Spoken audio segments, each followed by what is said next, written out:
अब आता है तो एक डिफरेंस होता है प्रिसीजन एंड एक्यूरेसी। ठीक है, ये फिजिक्स में भी आता है। तो इसमें बहुत कंफ्यूजन रहती है कि ये एक्यूरेसी क्या होता है और ये प्रिसीजन क्या होता है। इसमें एक्चुअल डिफरेंस बहुत मतलब कंफ्यूजन रहती है 11th में। ठीक है, तो प्रिसीजन होता है तुम्हारा closeness of various measurements for the same quantity. मान लो हम किसी का मास मेजर कर रहे हैं, ठीक है।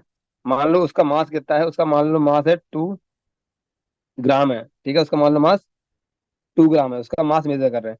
तो अब हम मेजर कर रहे हैं तो ऐसा हो सकता है कि जो मेजर कर रहे हैं उस मशीन में कुछ गड़बड़ हो, या हम कुछ गड़बड़ कर रहे हैं, या उसमें से पहले से मान लो थोड़ा सा कुछ, मान लो कुछ उस तराजू पे कुछ रखा हुआ था जिसकी वजह से मास कुछ गलत होता है। तो जो तुम मेजरमेंट्स ले रहे हो ना कई, तो उन मेजरमेंट्स में जितना ज्यादा क्लोजनेस होगी, मतलब जितना ज्यादा वो पास पास वैल्यूज आएंगी ना, उसको हम बोलते हैं वो उतना ही प्रिसाइज है।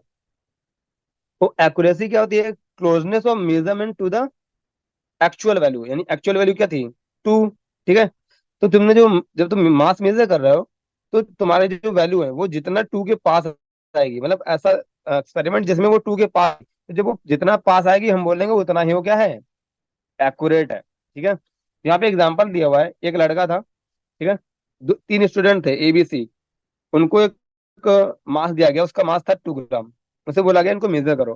तो जो पहला स्टूडेंट था उसने मेजर किया तो वो 1.95 1.93 था। दूसरे स्टूडेंट ने मेजर किया तो ये पहली बार में उसका 1.94 आया, अगली वाले में 2.05 आया। तीसरे वाले ने मेजर किया, उसने 2.01 आया, 1.99 आया। ठीक है, अब बात करते हैं इसमें से कौन सा प्रिसाइज है कौन सा एक्यूरेट है। तो तुम्हारी एक्चुअल वैल्यू क्या थी? 2।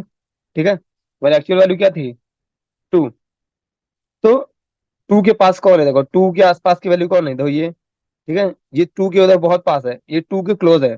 तो इसकी जो स्टूडेंट सी है ना, इसकी वैल्यूज 2 के बहुत ज्यादा क्लोज है। इसका मतलब क्या है? जो स्टूडेंट सी है वो क्या है, एक्यूरेट है।